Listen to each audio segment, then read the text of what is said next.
সবাইকে আজকের এই বিশেষ এক্সপ্লেনার বা বিশ্লেষণে স্বাগত জানাচ্ছি। আজ আমরা এমন একটা গা ছমছমে গল্পে ডুব দেব যেটা শুনলে শির দ্বারা দিয়ে ঠান্ডা স্রোত বয়ে যাবে।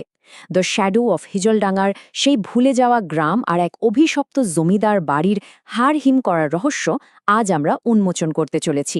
তো চলুন শুরু করা যাক। প্রথমেই একটা খুব অদ্ভুত প্রশ্ন মাথায় আসে। একটু ভেবে দেখুন তো, কি এমন ঘটতে পারে যার জন্য একটা গোটা গ্রামের মানুষ, হ্যাঁ পুরো একটা গ্রাম, রোজ রাত নামলেই চরম আতঙ্কে নিজেদের ঘরের দরজা জানলা বন্ধ করে লুকিয়ে পড়ে? ঠিক কতটা ভয় পেলে মানুষ এমনটা করে? সেকশন ১, হিজলডাঙ্গার অভিশাপ এবং ছায়াবাড়ির উৎপত্তি। হিজলডাঙ্গা গ্রামটার না অদ্ভুত একটা দ্বৈত রূপ আছে।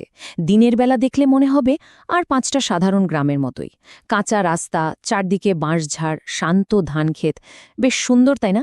কিন্তু সূর্য ডোবার সাথে সাথেই পুরো দৃশ্যপট যেন ম্যাজিকের মতো বদলে যায়।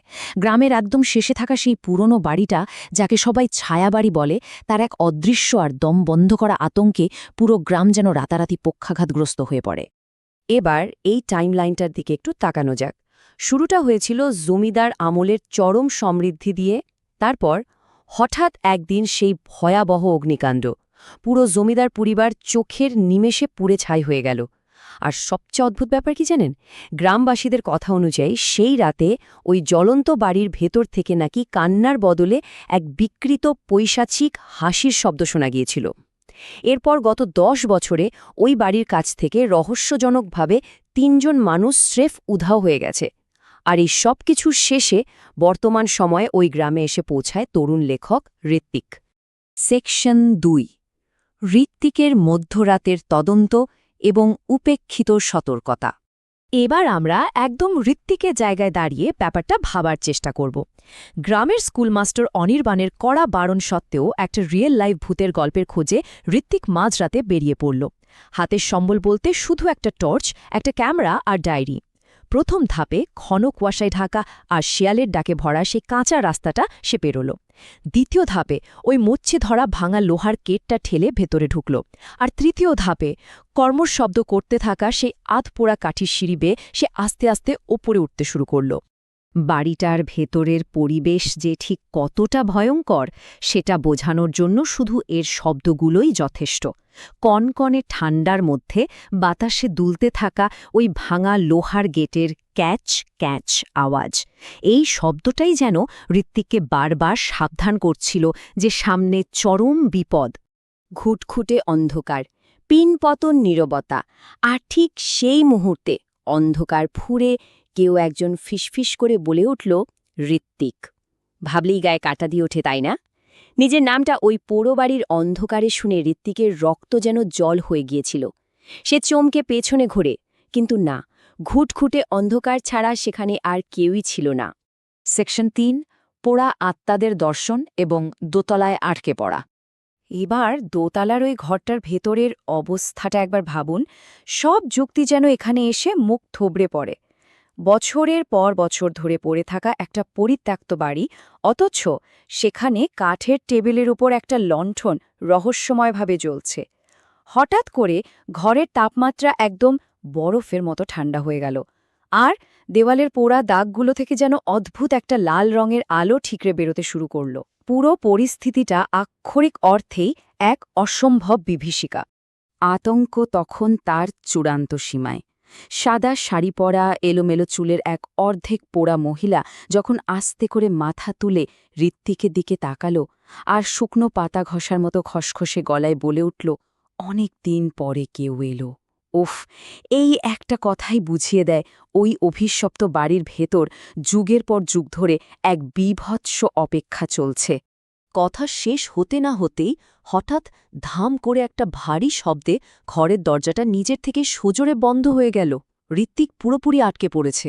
আর এই চরম আতঙ্কের মধ্যেই দেয়ালের ঠিক পাশ থেকে ভেসে এলো আরেক মর্মান্তিক দৃশ্য।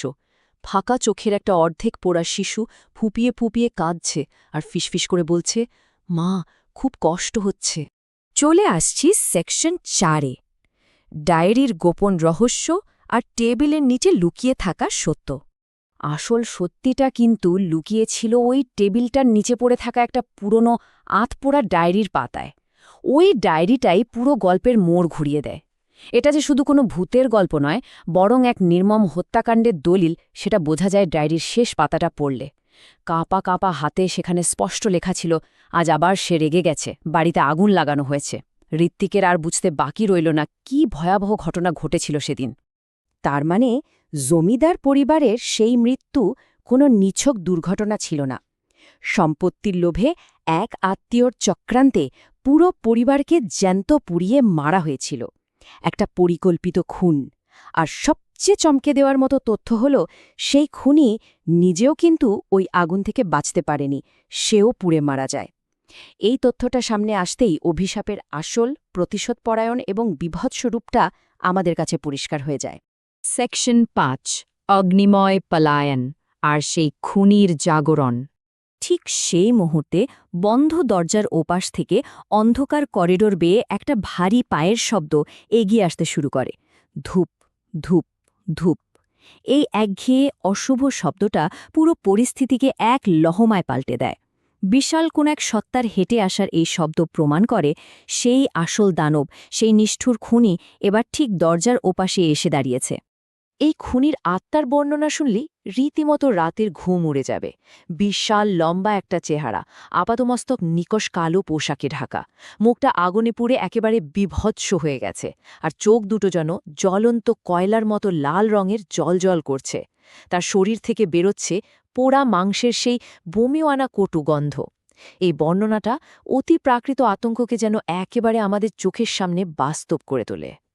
সেই অতিকায় ছায়ামূর্তিটা যখন ভয়ঙ্কর এক পৈশাচিক হাসি হেসে বলে উঠল, তুমি সত্যিটা জেনে ফেলেছ, তখন ঋত্বিকের সামনে পালানোর আর কোনো রাস্তাই খোলা ছিল না।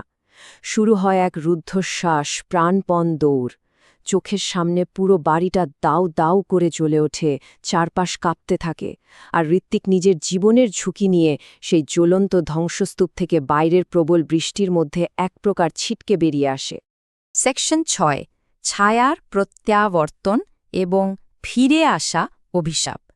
ঋত্বিক কিন্তু শেষ পর্যন্ত হিজলডাঙ্গার সেই অভিশপ্ত গ্রাম থেকে পালাতে পেরেছিল। সে ফিরে এসেছিল কলকাতার নিরাপদ আশ্রয়ে। কিন্তু সত্যি কি সে পালাতে পেরেছিল? এখানে এই যে ৩ সংখ্যাটা দেখছেন, এটা একটা ভয়ঙ্কর সময়কে নির্দেশ করে। কলকাতায় ফিরে আসার পরও প্রতিদিন ঠিক রাত ৩টের সময় সেই একই ট্রমা ভীষণভাবে ফিরে আসতে শুরু করে। হিজলডাঙ্গা থেকে বহু বহু মাইল দূরে, শহরের এক নিরাপদ ফ্ল্যাটের দরজার বাইরে আবার প্রতিধ্বনিত হতে থাকে সেই চেনা ভারী পায়ের শব্দ, ধূপ ধূপ ধূপ। এই শব্দটাই বুঝিয়ে দেয় যে কিছু কিছু আতঙ্ক, কিছু কিছু অভিশাপ থেকে আসলে পৃথিবীর কোথাও গিয়ে পালানো যায় না। একটা কথা ভাবুন তো, অতীত যখন কোনোভাবেই পুড়ে ছাই হতে চায় না, তখন মাঝরাতে আপনার শোবার ঘরের দরজার ঠিক বাইরে কে দাঁড়িয়ে থাকে? ওই জ্বলন্ত লাল চোখ আর মুখে সেই পৈশাচিক হাসি নিয়ে দাঁড়িয়ে থাকা ছায়ামূর্তি আমাদের একটা শিক্ষাই দেয়। কিছু অভিশাপ এতটাই গভীর হয় যে তার হাত থেকে চাইলেও কখনো পালানো যায় না, সে ঠিক আপনাকে খুঁজে নেবেই। অতিপ্রাকৃত জগতের এই হাড়হিম করা গভীরে প্রবেশ করতে যদি আপনাদের ভালো লেগে থাকে, তবে এই এক্সপ্লেনারটিকে সাপোর্ট করতে হরর স্টোরি বেঙ্গলি ইউটিউব চ্যানেলটিকে অবশ্যই লাইক, শেয়ার এবং সাবস্ক্রাইব করবেন। এরকম আরও দমবন্ধ করা রহস্যের বিশ্লেষণ নিয়ে আমরা খুব শীঘ্রই আবার ফিরে আসব। ততক্ষণ পর্যন্ত সাবধানে থাকবেন।